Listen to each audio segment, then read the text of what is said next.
Selamat pagi jemaat yang dikasihi Tuhan Yesus. Sungguh bersyukur kembali kita boleh belajar.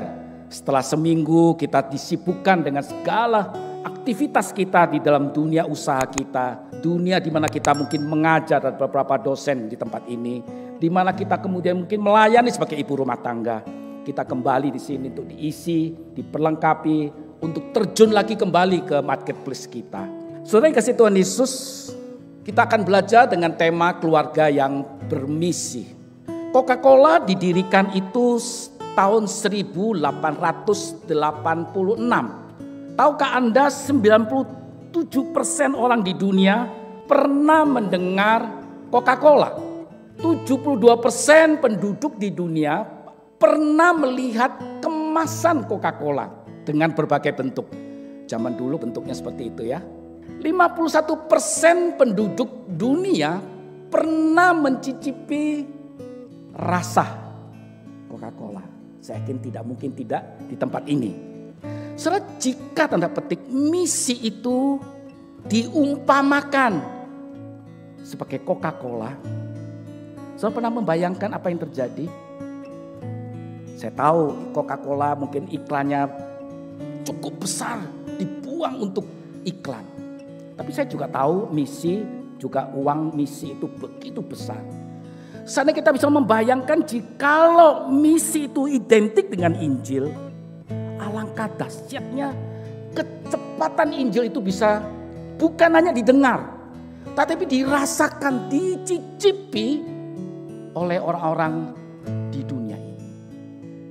Surat data dari Britannica tahun 2022, jumlah pemeluk agama Kristen itu sekitar 2,4 miliar. Saya tidak tahu apakah termasuk juga Kristen Katolik di dalamnya.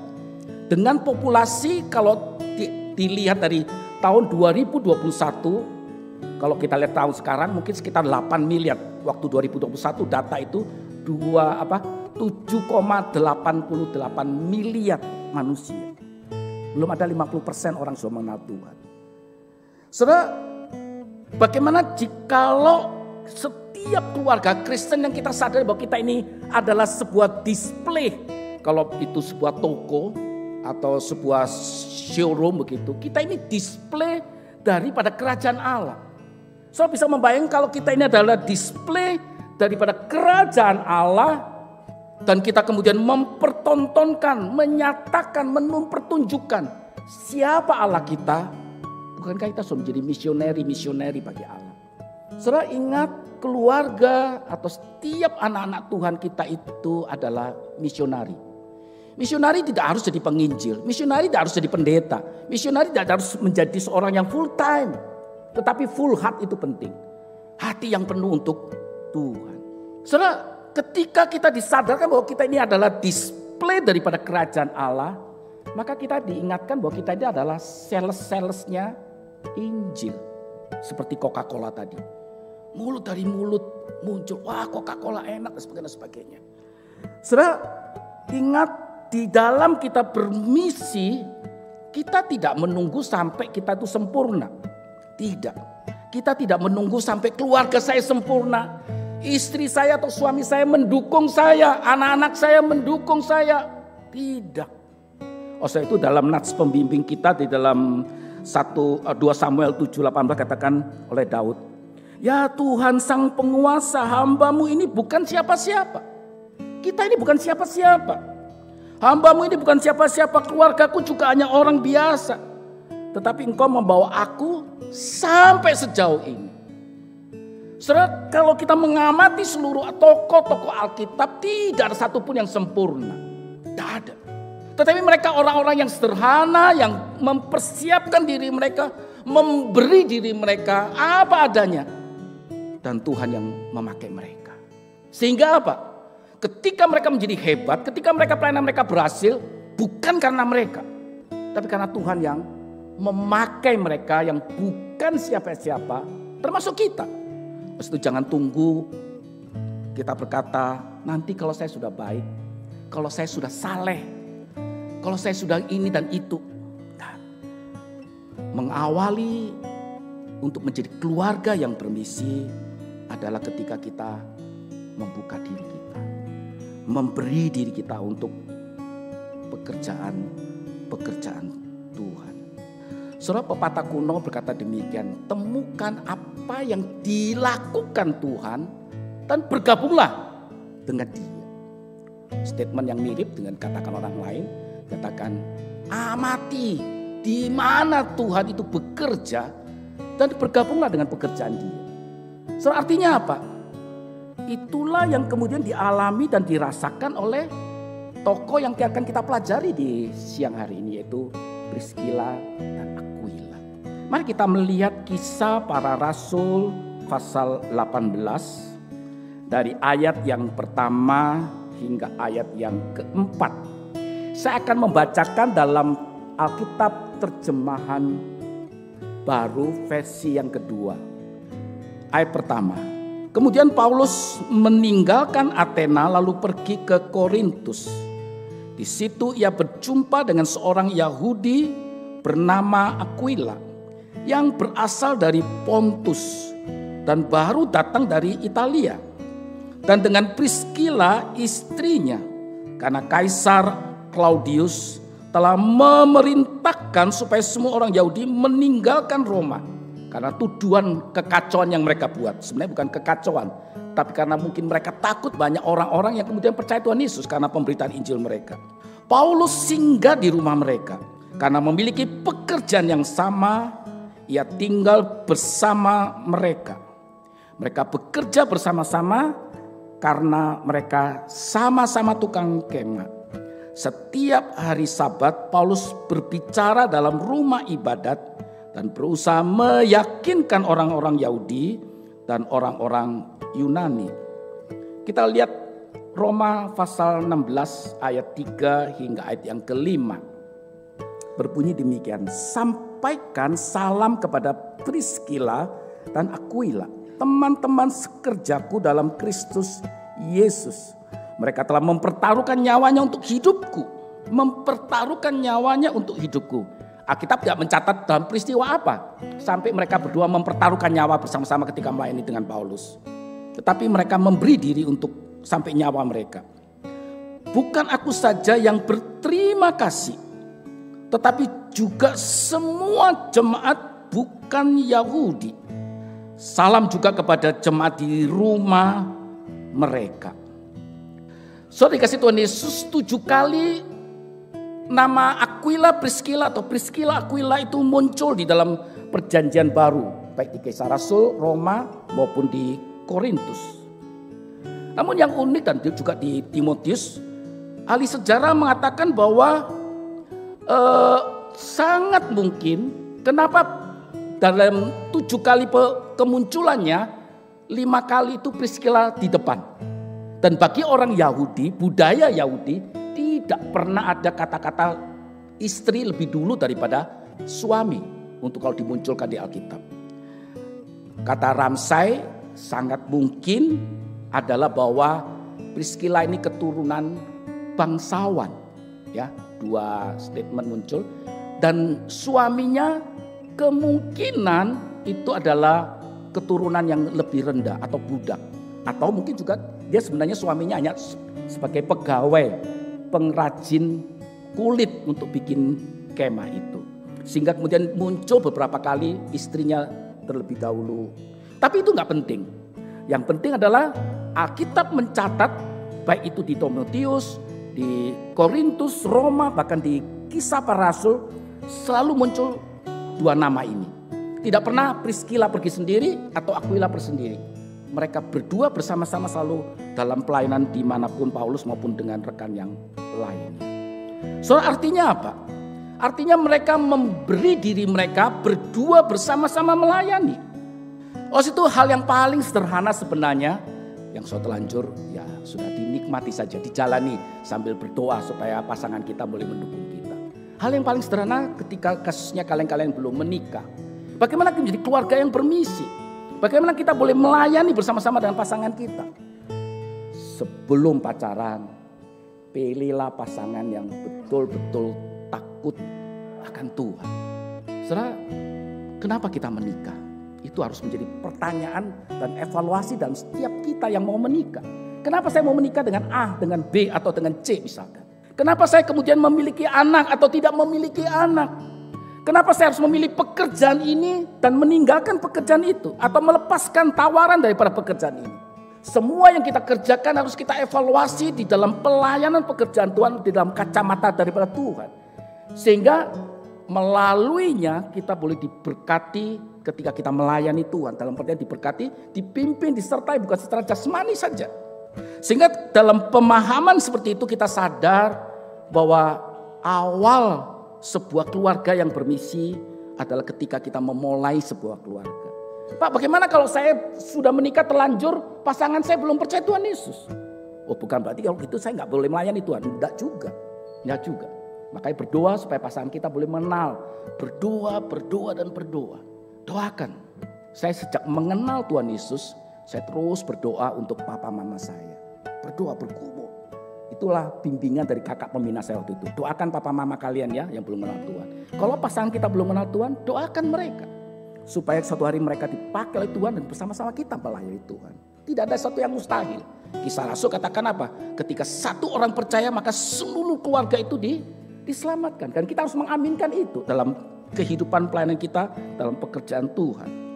Saudara dikasihi Tuhan Yesus, Alkitab juga tidak mencatat bagaimana proses pertobatan daripada Priscilla Aquila ini, tidak terlalu pasti.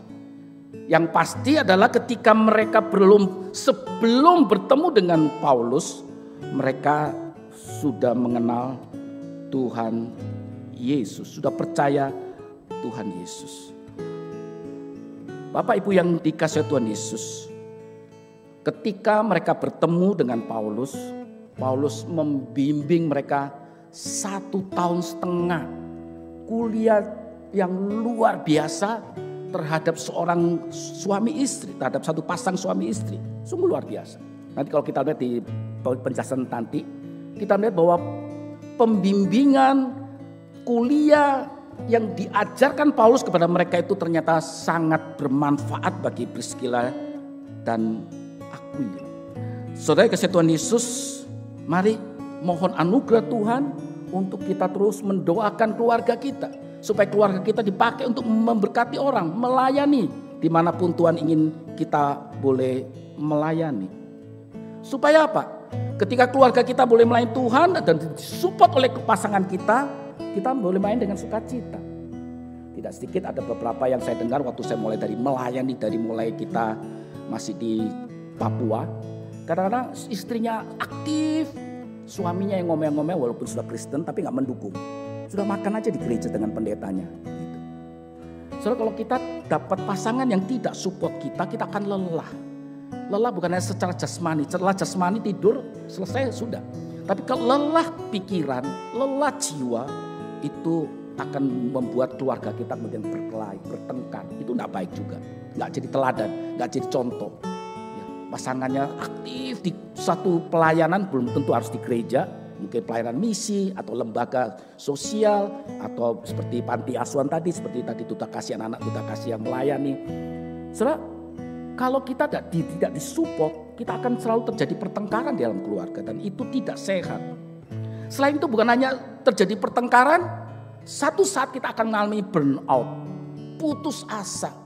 Dan akhirnya kemudian apa? Tinggalkan pelayanan, kita kemudian jadi apatis, lebih parah sebelum kita melayani Tuhan. Karena apa? Tidak ada supporting dari keluarga. Saudara, kembali kepada peristiwa pengusiran oleh pemerintahan Romawi kepada Priscilla Aquila ini merupakan hal yang tidak mudah. Saudara, di dalam perjalanan mereka yang mengalami pengusiran itu dan harus pindah dari Athena menuju ke Korintus, Tuhan izinkan pengusiran itu, kesulitan itu, mungkin kalau dibilang penderitaan itu menjadi sebuah kesempatan. Saudara, adakah kita selalu melihat bahwa hal-hal yang negatif, tanda petik dalam kacamata kita, bukan dalam kacamata Allah, tidak selalu semuanya adalah negatif. Mereka berdua melihat kesempitan ini menjadi sebuah kesempatan mereka untuk dipakai melayani Tuhan secara luar biasa. Bahkan dalam keadaan yang sulit seperti ini, mereka kemudian bahkan bisa memberi diri mereka, uang mereka, waktu mereka, diri mereka untuk pekerjaan Tuhan. Bahkan dikatakan tadi dicatat dalam ayat keempat Roma, bahkan mereka memberi nyawa mereka untuk Tuhan. Pemberian mereka dalam bentuk apa? Pertama, mereka membuka rumah mereka untuk melayani hamba-hamba Tuhan. Saudara muda? Tidak. Satu hari ketika kami beberapa kali check up dari Bandung ke Singapura antar semu karena ada permasalahan di payudaranya, dan tiap berapa bulan sekali pasti ke Singapura. Suatu hari ketemu dengan saudara semu jemaat di Geming Kristus yang sudah stay di Singapura. Kalau kalian nanti datang aja sesekali ke rumah kami. Suatu hari kami terima permintaan mereka dan kami telepon. Boleh enggak kita datang bulan ini, mau datang ke Singapura, mau check up antar istri dan antar istri untuk check up. Dia bilang, waduh nggak bisa. Pas kami lagi menampung hamba Tuhan berapa bulan ini, karena apa? Miskomunikasi antara gereja yang meminta mereka dan mereka itu kemudian nggak jadi. So bayangkan, sekitar 4-5 bulan hamba Tuhan dua orang ini tinggal bersama-sama dengan mereka. Dan apa yang terjadi, dia cerita, kadang-kadang kita tidak enak juga ya. Mereka pagi-pagi sudah keluar dari kamar, lalu nggak tahu mereka kemana. Nanti sore baru pulang. Saudara, yang menampung juga rasa nggak enak, yang ditampung juga rasa apa? Nggak enak begitu. Tetapi saya tahu keluarga ini dengan sukacita memang melayani. Tidak ada ember-ember, baik suaminya maupun istrinya. Saudara, kasih Tuhan Yesus menampung orang yang berbeda dengan kita, dengan budaya yang berbeda. Bisa nyaman? Belum tentu. Kita sudah punya pola budaya tersendiri, baik nanti cara makan, cara tidur, mandi, ambil pakaian, dan semua kan kita sudah punya pola. Tiba-tiba ada orang asing masuk bertahun-tahun, mudah. Tetapi Priscilla Aquila ini memberi diri mereka, rumah mereka untuk pelayanan. Saudara dikasih Tuhan Yesus, menjadi keluarga yang bermisi tidak harus pergi jauh ke tempat yang terpencil, tidak.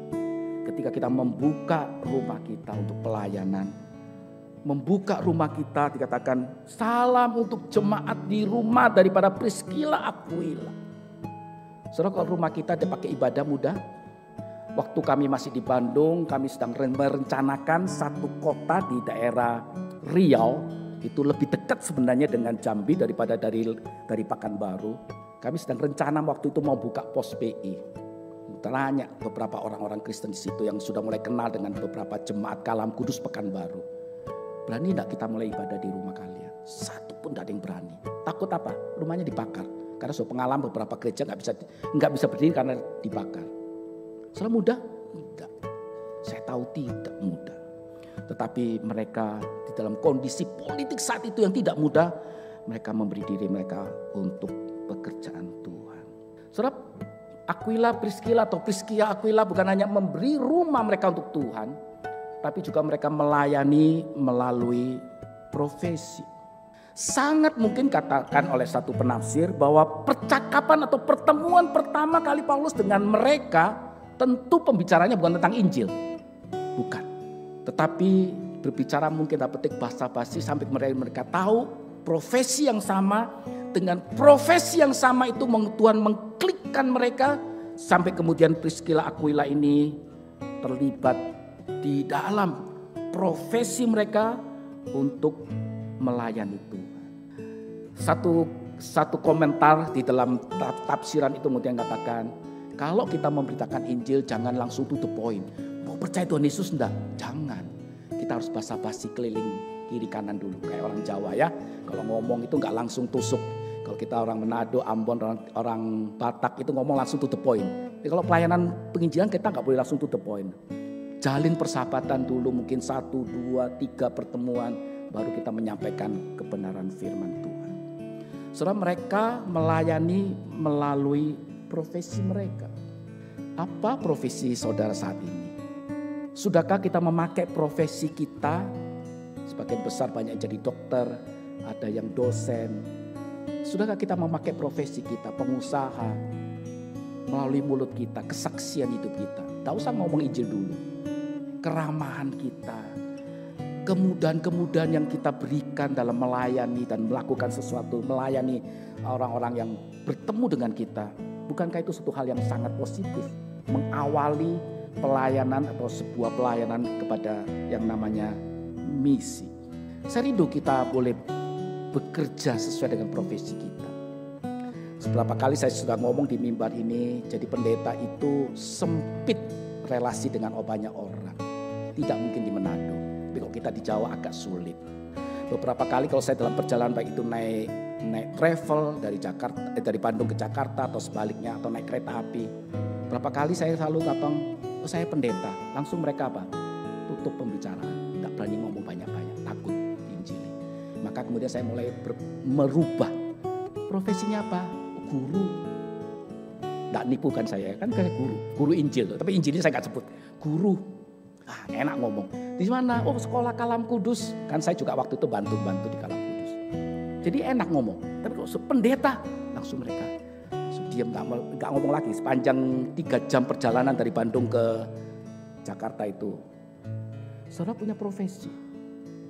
Dengan profesimu lebih mudah daripada kami hamba Tuhan. Gunakan itu untuk menjangkau dan memberkati orang. Tidak harus langsung to the point memberitakan Injil, tidak perlu. Orang akan tertarik, kenapa kamu begitu ramah? Kenapa engkau banyak senyum? Asal gak ada penderitaan. Baru ngomong, oh saya orang Kristen, ada Yesus. Gunakan profesi saudara menjadi berkat bagi banyak orang. Ketiga, memberi ruang dalam hidup kita. Saudara, ada baiknya sesekali memang kita memberi popoji kita, saku kita untuk Tuhan. Artinya uang kita. Tapi Tuhan ingin apa? Seluruh waktu kita sebenarnya. Hidup kita. Sudahkah kita memberi waktu kita untuk Tuhan? Saudara, mereka berdua bukan hamba Tuhan, tapi mereka menjadi gembala bagi jemaat mereka di rumah. Awal-awal kita memulai SC, banyak fasilitator bilang, Pak saya bukan hamba Tuhan, saya bukan pendeta, saya nggak sekolah Alkitab. Bagaimana nanti kalau jemaat bertanya, anggota bertanya tentang ini dan itu. Mereka juga waktu diserahkan pelayanan ini, mereka nggak ngomong Paulus saya bukan pendeta, kamu yang pendeta. Saya bukan. Enggak. Mereka memberi diri mereka, waktu mereka. Artinya apa sebenarnya? 1,5 tahun yang mereka dapatkan bersama-sama dengan Paulus menjadi sebuah bekal mereka untuk melayani Tuhan. Artinya apa? Saudara, kita tidak hanya aktif melayani Tuhan. Dari kasus ini mereka juga bukan sekedar aktif melayani Tuhan, tapi juga mereka belajar. Belajar firman Tuhan, melayani. Setelah melayani, belajar firman Tuhan. Halo, kita yang aktivis termasuk saya sebagai pemberita firman. Apakah kita mau tunduk setiap hari belajar firman Tuhan? Membaca buku-buku yang memberkati kita. Yang mengisi kerohanian kita. Sehingga ketika kita diisi, kita bisa mengisi orang. Soalnya kalau kita hanya melayani, tapi kita gak pernah duduk dengar suara Tuhan. Tenang mendengar suara Tuhan. Apa yang kita isi pada orang lain? Nanti kesaksian pribadi. Kesuksesan kita. Kehebatan kita. Bukan kehebatan Tuhan yang sudah memakai kita. Saudara, mereka bukan hanya menjadi gembala, kemudian mereka juga mendampingi, ini yang luar biasa. Mereka tanda petik membenarkan beberapa konsep-konsep daripada Apolos. Apolos diajak datang ke rumah mereka belajar firman Tuhan, menjelaskan firman Tuhan. Itu tercatat dalam Kisah pasal 18 ayat 26. Luar biasa. Saudara, ketika mereka diperlengkapi oleh firman Tuhan dan ketika rasa ada sesuatu yang berbeda, mereka berani menyampaikannya kepada Apolos. Artinya menjadi rekan kerja Tuhan tidak harus bisa semuanya. Tidak harus menjadi seorang yang full time untuk Tuhan. Maaf, kadangkala saya selalu ingatkan ada satu statement ketika itu ada satu jemaat ngomong. Kadangkala banyak hamba Tuhan yang full time tetapi tidak full heart. Nempeleng saya ini ya. Saya ini kan orang full timer. Tapi benar kadangkala kita terlihat ada banyak hamba Tuhan yang tidak full heart. Malu kita hamba Tuhan ketika melihat ada jemaat yang tidak full timer tapi apa? Full heart. Soalnya mereka orang-orang yang tidak full time karena mereka harus bekerja membuat kemah untuk mencukupi ekonomi mereka. Supaya gak ada jadi beban bagi jemaat-jemaat yang ada. Tetapi mereka punya hati yang penuh untuk Tuhan. Saya tahu banyak jemaat di sini yang punya full heart, walaupun mungkin tidak full time. Mereka ada sisakan saat bukan sisakan, mereka lokasikan satu waktu untuk boleh melayani Tuhan. Sungguh luar biasa. Menjadi rekan kerja Tuhan bukan sesuatu yang selalu menggembirakan, menyenangkan, tidak. Saya tahu ada beberapa orang majelis atau beberapa orang aktivis, Pak, kita sudah memberi semuanya, tapi tetap ada jemaat yang suka kritik ya Pak ya. Kenapa Pak ya? Ya itu namanya pelayanan. Kalau semua lancar, kita lupa diri. Kita sudah memberi uang, kita sudah memberi diri. Nanti ada orang yang ngomong, ini pasti ada tujuannya, motivasi. Cari keuntungan sendiri. Pak, saya ini gak pernah dapat keuntungan dari pelayanan. Saya malah membuang uang untuk pelayanan. Selalu ketemu orang-orang itu, tetap lulus dada saja. Biarlah Tuhan yang memberkati saudara. Biarlah Tuhan yang memelihara, menjaga saudara. Satu hari dalam sebuah keriuhan, angkot-angkot yang sedang mencari penumpang, seorang penumpang masuk ke dalam satu angkot. Tak jauh dari depan angkot yang dia naiki, dia melihat satu ibu dengan 3 anak kecil-kecil. Angkot-angkot yang sedang berebut penumpang pasti mampir daripada si ibu ini. Tetapi setelah pembicaraan sebentar, angkot itu kemudian pergi tanpa membawa ibu dan 3 anak ini. Beberapa silih berganti terjadi sampai angkot yang dinaiki si penumpang ini juga mampir kepada ibu dan 3 anak ini. Ibu mau kemana? Permisi tanya Pak atau Dik, karena sopirnya masih muda. Apakah angkot ini menuju ke terminal bis? Oh iya, ini ke terminal bis. Tapi saya tidak punya uang, dia bilang. Oh, masuk aja, silakan masuk naik. Tapi saya dengan anak-anak saya enggak apa-apa. Tapi si ibu ini enggak terlalu yakin, karena apa? Beberapa angkot hanya tanya dan melewati dia. Sambil tersenyum, si sopir angkot yang masih muda itu bilang, Bu, enggak apa-apa, naik, cepat naik. Akhirnya si ibu dan 3 anak itu naik.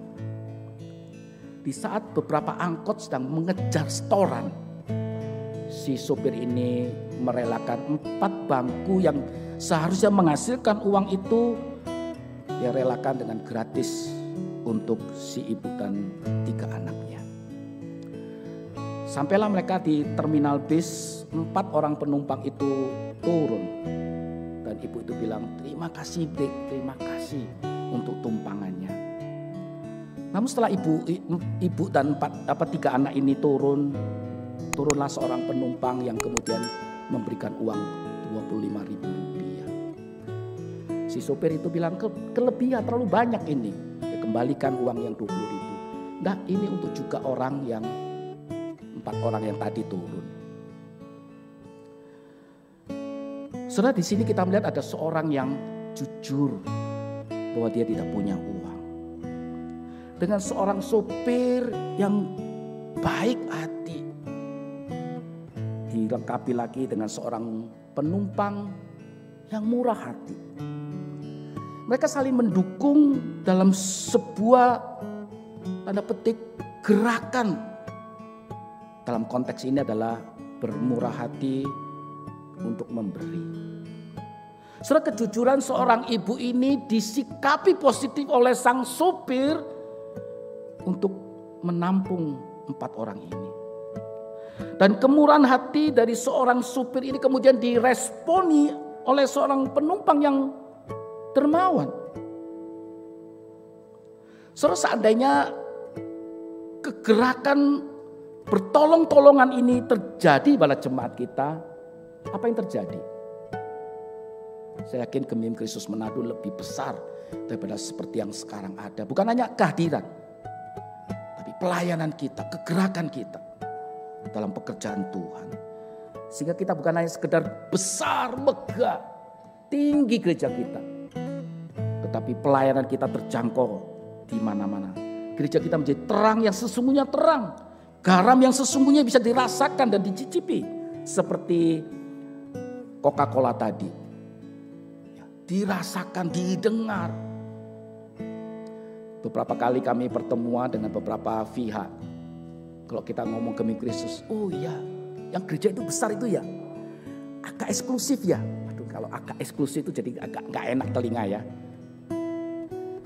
Saudara, mari kita bergandengan tangan untuk melakukan sebuah misi untuk Tuhan, yaitu menjangkau banyak orang untuk mengenal Tuhan, percaya Tuhan. Sampai mereka kemudian juga akan menjadi misionari-misionari di profesi mereka. Akhirnya, jangan hanya melihat apa yang bisa keluarga kita lakukan, keluarga kalian lakukan. Tapi lihatlah apa yang Allah bisa lakukan atas keluarga kita.